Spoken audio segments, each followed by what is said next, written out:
બસ થઈ ગયું બરાબર. Okay okay. સુખ તે પ્રશ્ન 2 હતા. વેદ જ્ઞાન કઈ રીતે કરવું, એનાથી લાભ શું? એનાથી લાભ તો છેલ્લી અડધી લાઈનમાં ચોથા પદમાં આપ્યું.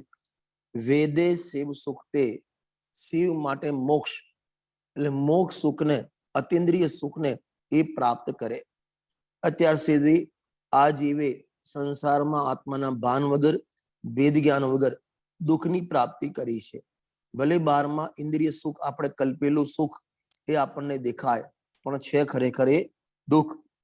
શ્રીમદ રાજચંદ્રજી લખ્યું કૃપાળુ દેવે, અનંત દુઃખ, નામ સુખ, પ્રેમ ત્યાં વિચિત્રતા.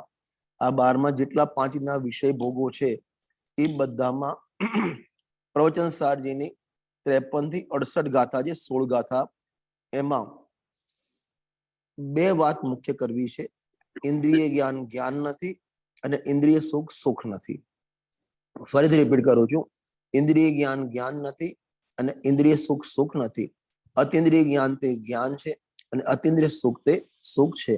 તો અહીં જે ભેદ જ્ઞાન કરવાથી શરીર જુદું, જ્ઞાન જુદું, જ્ઞાન જુદું, રાગ જુદું, કર્મ જુદા, એમ ભેદ જ્ઞાનનો વારંવાર અભ્યાસ કરે તો એના ફળમાં એને શિવ સુખની, અતિન્દ્રિય સુખની એને પ્રાપ્તિ થાય. હવે કરવું કઈ રીતે, મેઇન ટોપિક તો આ છે. જીવ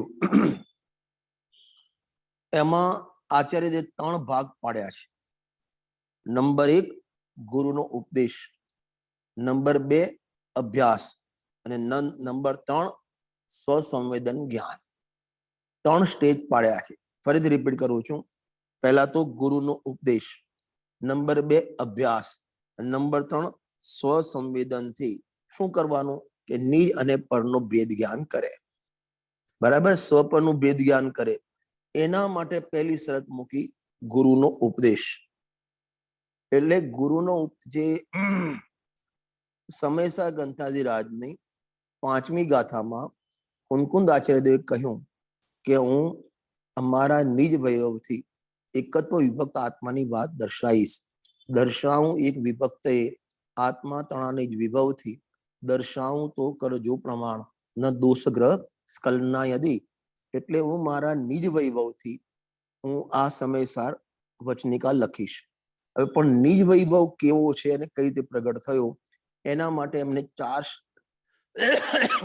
જે સ્ટેજ મૂક્યા છે. એનું પહેલું સ્ટેજ ત્યાં લખ્યું આગમનું સેવન, યુક્તિનું અવલંબન, પરાપર ગુરુનો ઉપદેશ અને સ્વાનુભવ. તો મને જે અહીં લખ્યું ને ગુરુનો ઉપદેશ, એમાં એમને 3 વાત ભેગી લઈ લીધી. કઈ કે આગમનું સેવન, શાસ્ત્રનો અભ્યાસ, નંબર 2 યુક્તિનું અવલંબન અને નંબર 3 પરાપર ગુરુનો ઉપદેશ. અહીં પણ લખ્યું ગુરુનો ઉપદેશ. એટલે ગુરુનો ઉપદેશ કહીને ગ્રહિત મિથ્યાત્વ છોડાયું. કઈ રીતે કે કયા ગુરુનો ઉપદેશ તારા સમ્યક દર્શનમાં નિમિત્ત થશે એ અહીં બતાવી દીધું. ગમે ત્યાં તું માથા ફોડે, આ પણ સારું બોલે છે, આ પણ સારું બોલે છે, એમાં પણ આત્માની વાત આવે છે, એ નહીં. પહેલા તારે નક્કી કરવું પડશે સાચા દેવ શાસ્ત્રનું સ્વરૂપ. એ ગુરુના ઉપદેશમાં આવી ગયો. આપણને ગુરુદેવની ભાષામાં કહો તો નિમિત્તનો આંતરો પડવો જોઈએ. નિમિત્તનો આંતરો મીન્સ ક્યાં મારું હિત છે ને ક્યાં મારું હિત નથી, આટલો પહેલા મોટો વિવેક તો થવો જોઈએ. કયા જીનવાણી, મને કોને જીનવાણી કહેવાય, કોને જનવાણી કહેવાય, એ આપણા મગજમાં પહેલા હોવું જોઈએ. અને એટલા માટે જ પૂજનમાં લખ્યું વીત રાખતા કી પોષક હી જીનવાણી કહેલાતી હૈ. જે વાક્યમાં, જેના ઉપદેશમાં, જે ગુરુના પ્રવચનમાં રાગનું પોષણ આવતું હોય એ જીનવાણી નથી. રાગનું શોષણ અને આત્માનું પોષણ, ફરીથી બોલું છું, રાગનું શોષણ અને આત્માનું પોષણ થતું હોય એવી જે વિતરાગતા અને પુષ્ટ કરનારી વાણી, એને સાચી ગુરુનો ઉપદેશ કહેવામાં આવે છે. તો પહેલા જ પોઈન્ટમાં લખ્યું ગુરુનો ઉપદેશ. હજુ તો આપણને એ નક્કી નથી. ખ્યાલ આવ્યો ને? કેમ આમનું સાંભળીએ? ઘણા એમ કે ભાઈ અમે આ સાંભળીએ તો તમે બહુ રિજિડ છો, કે રિજિડ નથી. આમાં રિજિડ બિજિડની વાત નથી. પોતાનું હિત કરવાનું છે અને આમાં અનંત ભાવમાં જે નથી કર્યું આ ભાવમાં કરવાનું છે. જો તને ખોટા ગુરુ મળી ગયા, જેમાં નિમિત્તથી થાય, રાગથી લાભ થાય, શુભ રાગ કરતા કરતા ધર્મ થાય, તો તું અનાદિથી કરતો આવ્યો છો, પાછો ક્રિયાકાંડમાં તું ચડી જઈશ. એ ધર્મ નથી, ધર્મનું કારણ નથી. એક પૂજ્ય ગુરુદેવ આપણને મળ્યા કે કોઈ 5 કરોડ 50 કરોડ દાનમાં આપે તો પણ કહી દે, આ દાન રાખવાનું, જે દાન આપવાનો ભાવ, એ પણ તારા મંદ કષાય હોય તો તને પુણ્યનો બંધ થાય. પણ તું લોભવશ કે માનવશ જો પૈસા આપતો હોય ને તો પુણ્યનો બંધ પણ ના થાય. એ આ ગુરુ મળ્યા. ખ્યાલ આવે છે ને? તો પહેલા તો નિમિત્તનો ડિફરન્સ આપણા મગજમાં હોવું જોઈએ. અરે 12માં પણ આપણે કોઈ ડોક્ટરને બતાવવું હોય, સામાન્ય સમજો નાનું ઓપરેશન કરાવવું હોય તો પણ કયા ડોક્ટર જોડે કરાવવું, કયા જોડે ન કરાવવું, એ આપણે નક્કી કરીએ છીએ.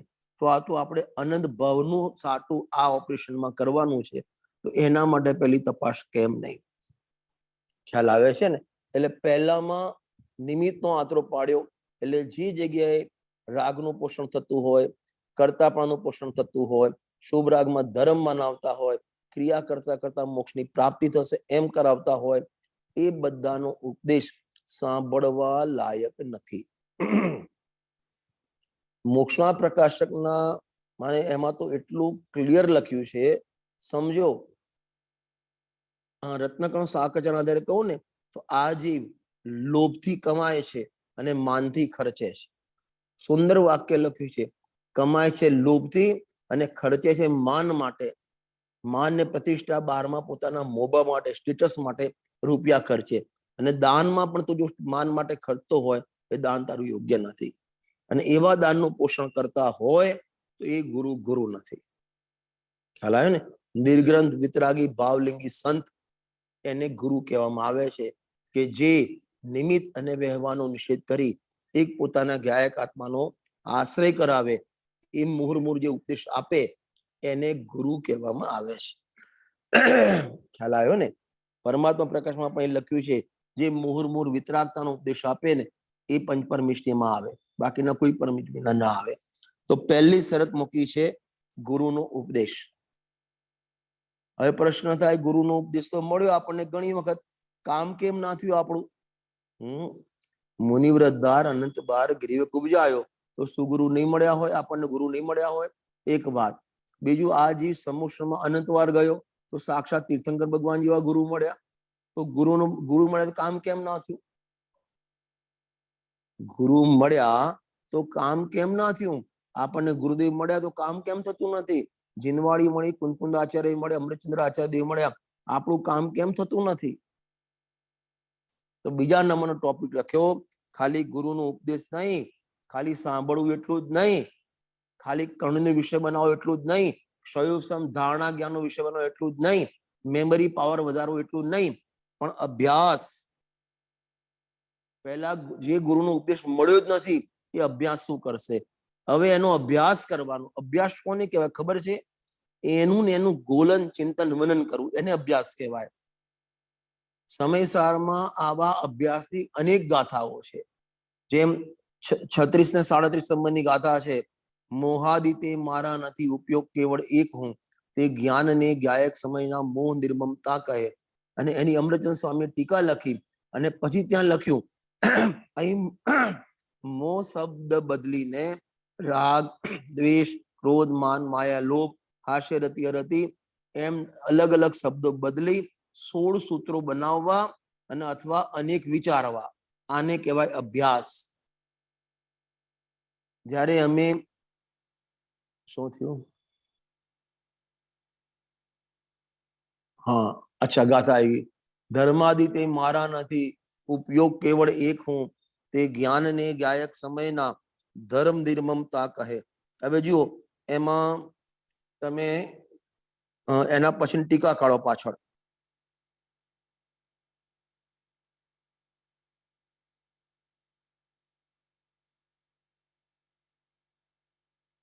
એક મિનિટ.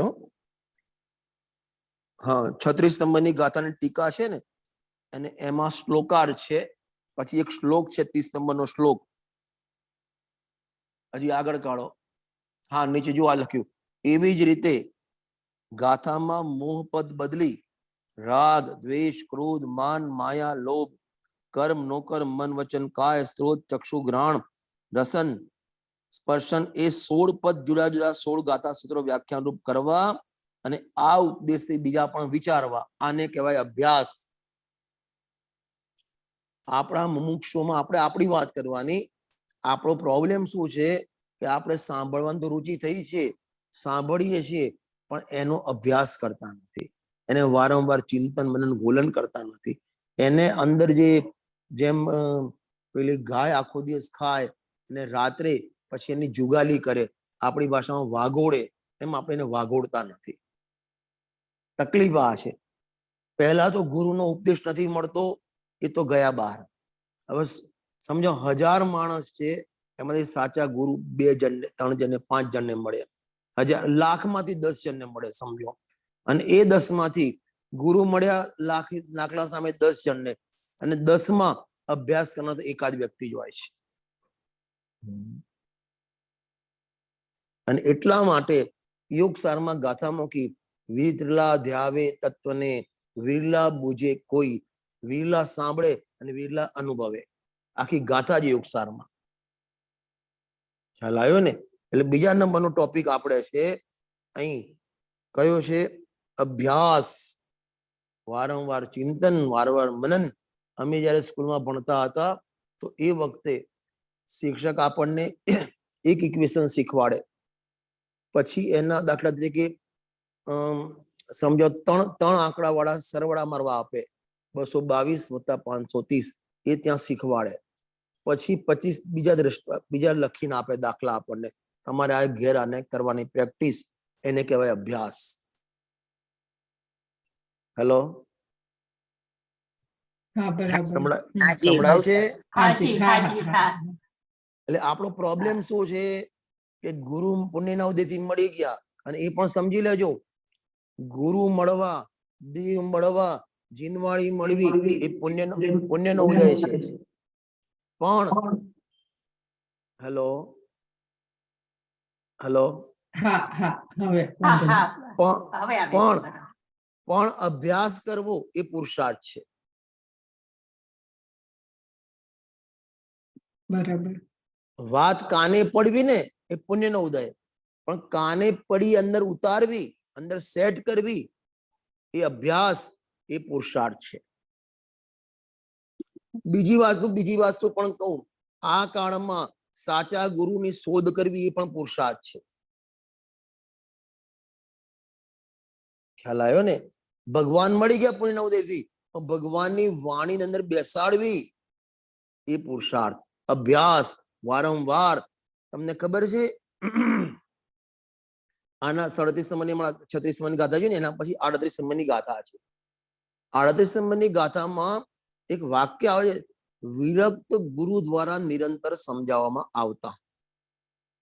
જો તમને મળે ને તો 38 નંબરની ગાથા કાઢો, સમયસારની.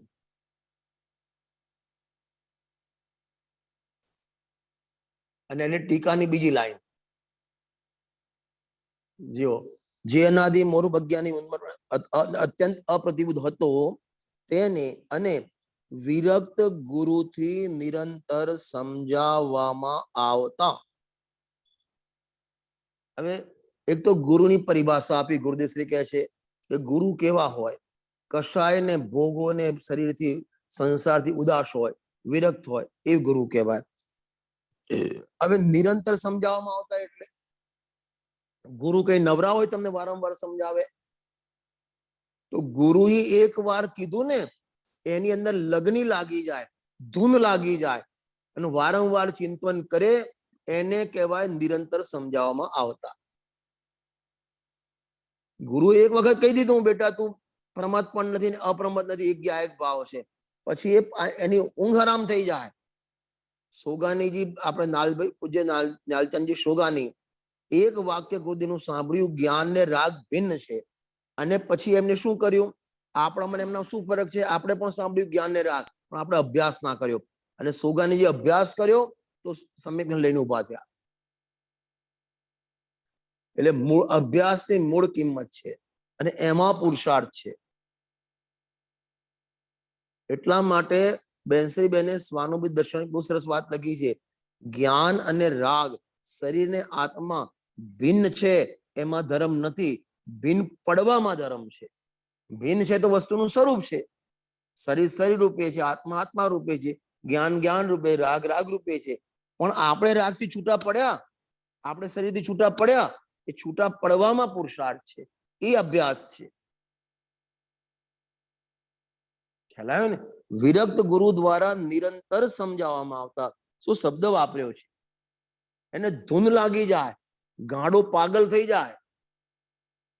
તમને ખબર છે જયારે સ્થાનક વાઇઝ ગુરુદેવશ્રીએ સંપ્રદાય પરિવર્તન નહોતું કર્યું, તો એ વખતે ત્યાં શું કહેવાય વાંકાનેર કે એ બાજુ ગુરુદેવશ્રી ત્યાં રાજકોટ હશે લગભગ, ગુરુદેવશ્રી ત્યાં પધાર્યા હતા.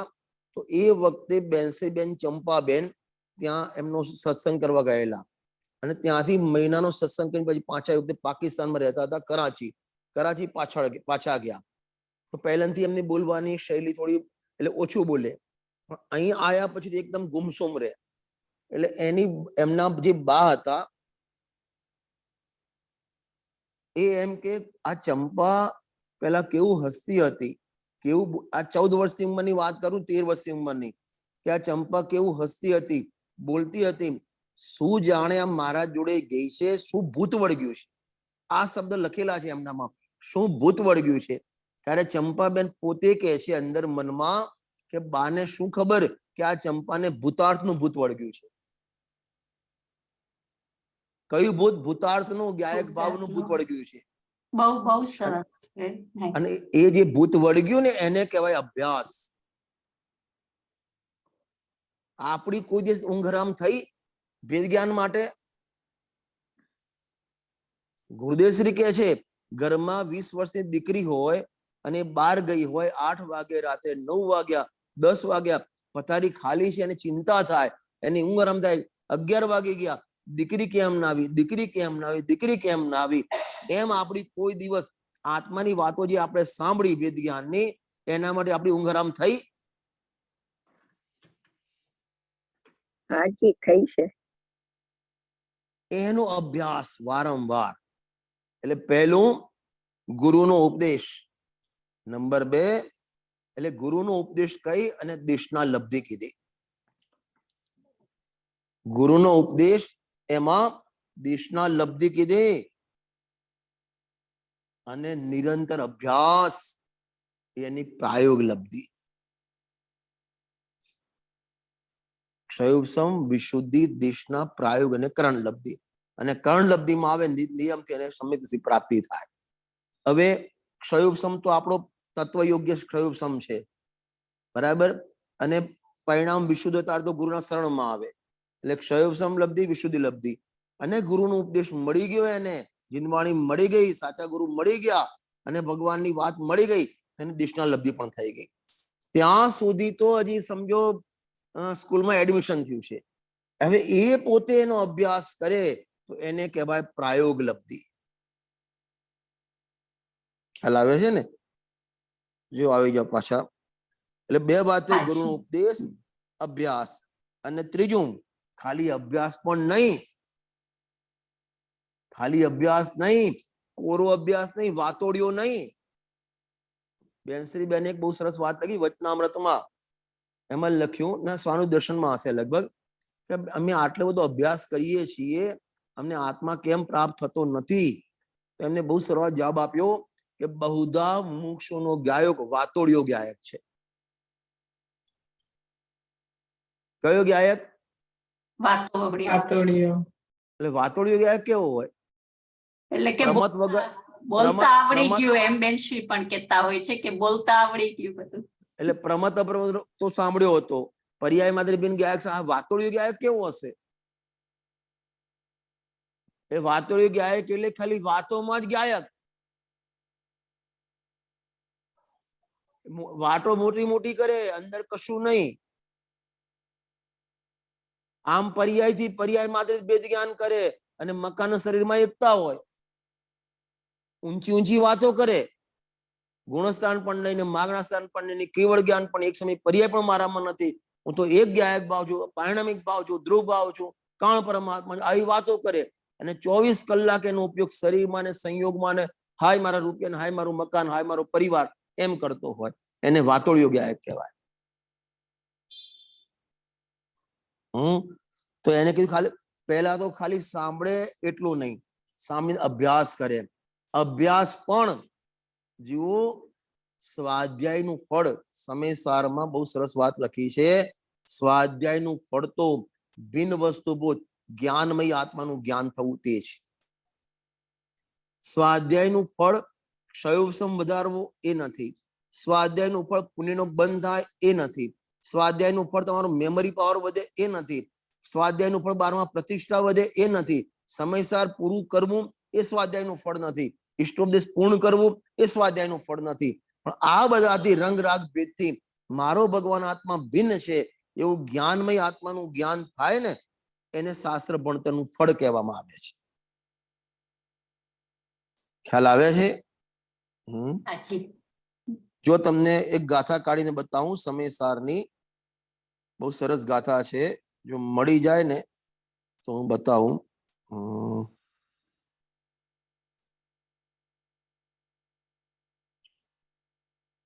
શાસ્ત્ર ભણતરનું ફળ ભિન્ન વસ્તુભૂત જ્ઞાનમય આત્માનું જ્ઞાન એવું છે. હું ગાથા નંબર મારા દિમાગમાંથી નીકળી ગઈ છે.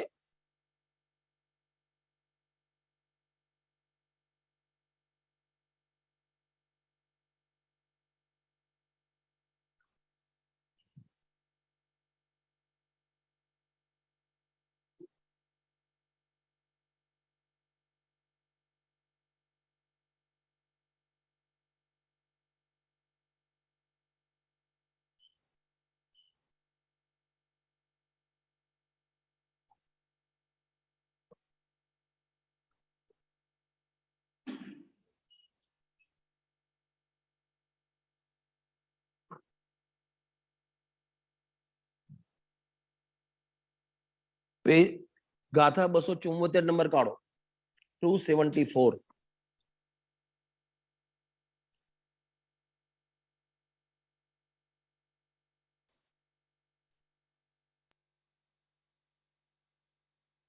બસો 274 ગાથા અને ટીકાની 4થી લાઈન.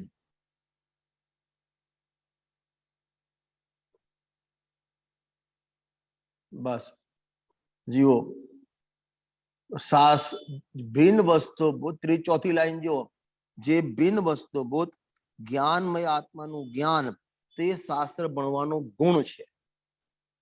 મળ્યું ને?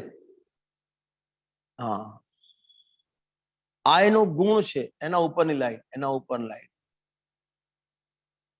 4થી લાઈન છે ને 4th લાઈન. હા બસ એ, જે ભિન્ન વસ્તુભૂત જ્ઞાનમય આત્માનું જ્ઞાન, આ પરથી ભિન્ન, રાગથી ભિન્ન, સંયોગથી ભિન્ન, કર્મથી ભિન્ન, ભેદથી ભિન્ન, રંગ રાગ ભેદથી ભિન્ન એવું જે જ્ઞાનમય આત્મા ચૈતન્યમય ધ્રુવ તત્વ એનું જ્ઞાન થવું, એનો અનુભવ થવો, એનું વેદન થવું, એનો સ્પર્શ થવો એ શાસ્ત્ર ભણતરનું ફળ છે, એ એનો ગુણ છે.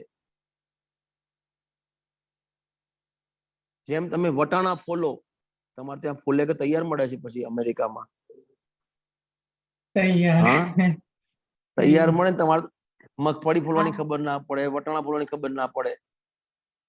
મળે ખરું, પણ તૈયાર મળે એટલે પછી તૈયારી. હા, એટલે પણ તમે મગફળી લાવ્યા, આખી મગફળી, તો એનું ફળ ગુણ શું આવવો જોઈએ? ભાઈ ફોતરા ફોલી દાણા ગ્રહણ કરવા એનું ગુણ છે. એમ શાસ્ત્ર ભણતરનું ફળ શું આવવું જોઈએ? મને આટલું આવડે છે, મને આટલું યાદ છે, મેં સમયસર આટલી વખત વાંચ્યું, આટલી કેસેટ સાંભળી, પણ તારા પરિણામમાં શું ફરક પડ્યો?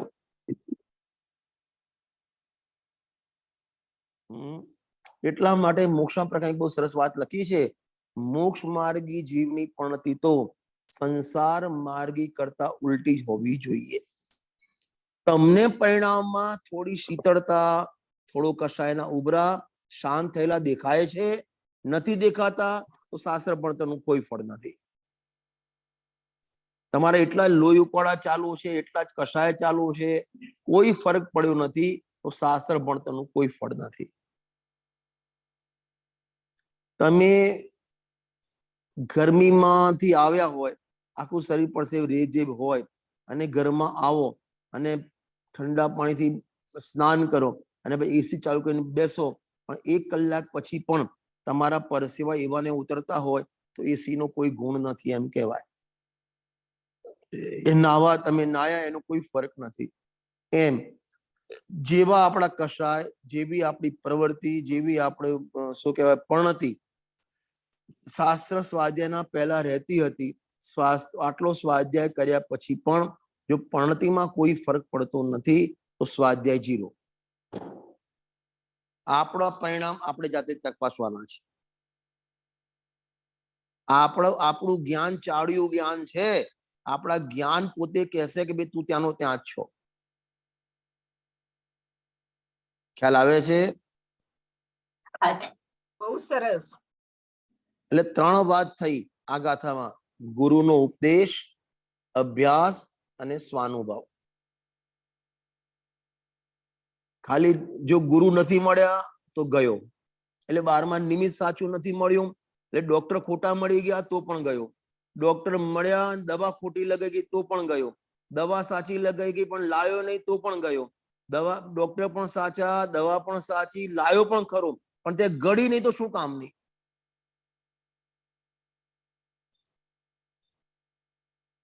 ગુરુનો ઉપદેશ, અભ્યાસ અને સ્વસંવેદન. અને આનાથી શું કરવાનું કે જાણે નિજ પર ભેદને, જ્ઞાન જુદો, રાગ જુદો, શરીર જુદો, આત્મા જુદો. પછી આવું ભેદ જ્ઞાન થઈ જાય ને, શરીરમાં રોગ આવી જાય, શરીરમાં કેન્સર થઈ જાય, હાથ પગ ભાગી જાય, અરે મરવાની અણી આવી જાય, એ વખતે અંદરથી એનો અવાજ અંદરથી ફૂટે, દેહ મરે પણ હું નથી મરતો, અજર મર હું આત્મ સ્વરૂપ. એ ક્યારે? કે આ 3 કોઠા પાસ કરે ત્યારે. એ વ્યક્તિ શિવ સુખનું એટલે મોક્ષ સુખની પ્રાપ્તિ કરે છે. અને એમાં તત્વાનુશાસનનું શું કહેવાય શ્લોક પણ આપ્યો છે 170 નંબરનો. એમાં સીધો હોય તો ભાવાર્થમાં આવી જાવ. ભાવાર્થ વાંચીએ આપણે થોડો.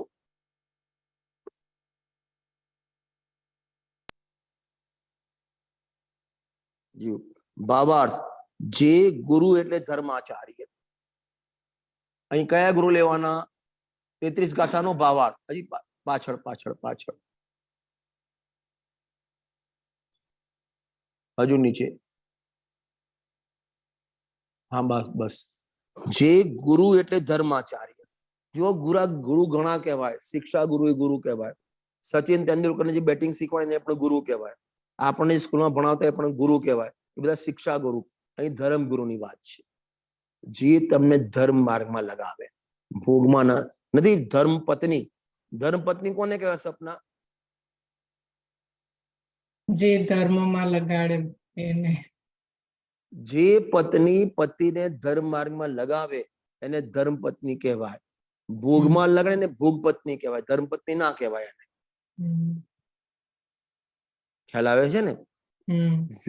એમ તમે પણ તમારા આગળ આના પછી તો આવશે તારો પોતાનો ગુરુ તારે જ થવાનું છે. બીજા ગુરુની વાત જવા દે. તું પોતે પોતાનો ગુરુ થઈ જા. બહાર ગુરુ શોધવાનું છોડી દે. એ પછી આવશે. પહેલા તો ગુરુ એટલે ધર્માચાર્ય. જે ધર્મનો ઉપદેશ, સાચા ધર્મ તને મળતો હોય એ ધર્માચાર્ય. તેમનો ઉપદેશ અને શાસ્ત્ર અભ્યાસના નિમિત્તે શાસ્ત્રનો અભ્યાસ વારંવાર. જો શાસ્ત્રનો અભ્યાસ એટલે જીનવાણી હાથમાં હોવી અને સ્વાધ્યાય કરવો એ તો છે જ, પણ શાસ્ત્રમાં લખેલી સાંભળેલી વાતોને વારંવાર પોતાના ચિંતનમાં લાવવી એ પણ સ્વાધ્યાય છે. તમે શાક બનાવવા બેઠા છો એ વખતે આ હાથ ચમચાને અડતું નથી, ચમચો દાળને અડતું નથી, આ પણ અભ્યાસ છે. અને ગુરુદેવશ્રીએ પ્રવચનમાં બધા દ્રષ્ટાંત આપણા ઘરગથ્થુ બતાયા છે કે બાઈ રોટલી બનાવતી નથી, વડી પાપડ બનાવતી નથી, ચોંચવાળી વડી બનાવતી નથી, ફલાણો વેપાર ધંધો કરતો નથી. આવું નિરંતર ત્યાં વેપાર કરતી વખતે આ પોતે વિચાર કરે, ડ્રાઇવિંગ કરતી વખતે આ ગાડીને હું ચલાવતો નથી. આને કહેવાય અભ્યાસ. પોતાના દૈનિક જીવનમાં હર પ્રસંગમાં, હર પર્યાયમાં, હર ઉદયમાં આને વારંવાર યાદ કરવું, એનું નામ અભ્યાસ. ખાલી બાંધેલું જ્ઞાન નહીં. મારે પ્રવચન સારની 82 કે 83 નંબરની ગાથા છે. એને ભગવાનનો ઉપદેશ અસીધારામાં જેવો લખ્યો છે, તલવાર જેવો લખ્યો છે. ત્યાં લખ્યું છે બાંધે એની તલવાર નથી, મારે એની તલવાર છે.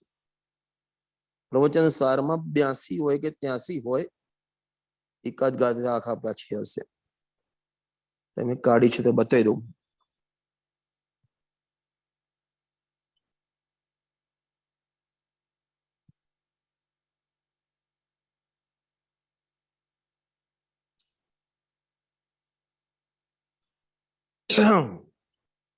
અઠ્યાસી નંબરની ગાદ 88 88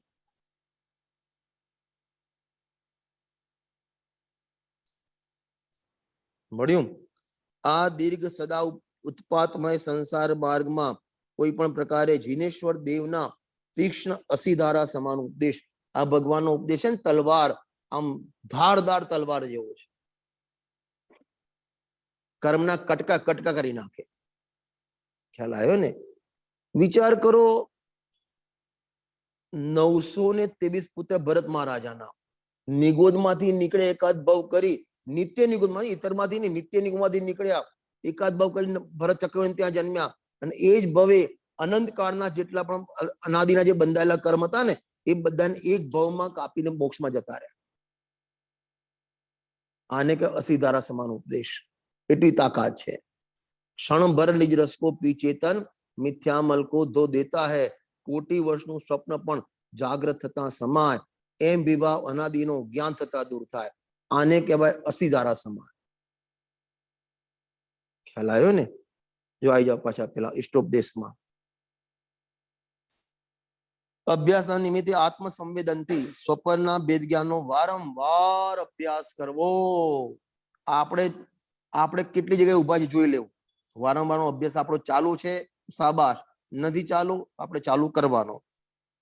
અને તે આત્માને પરથી ભિન્ન અનુભવે છે અને મોક્ષ સુખનો નિરંતર સ્વાદ લે. પછી પાપના ઉદય હતો પણ અત્યારે શરણિક મહારાજ નરકમાં છે ને તો પણ નિરંતર આનંદનો સ્વાદ લે છે. કારણ કે મોક્ષ સુખનો અનુભવ કર્મો આદિથી આત્માને ભિન્ન અનુભવનારને જ કરનારને જ હોય છે, બીજાને નહીં. કર્મમાં રહી ગયા, ઉદયમાં રહી ગયા, રાગમાં રહી ગયો, અને એ બધાથી ભિન્ન હર સમયે જ્ઞાનનું સંચેતન કરે છે, તેને આનંદનું વેદન આવે.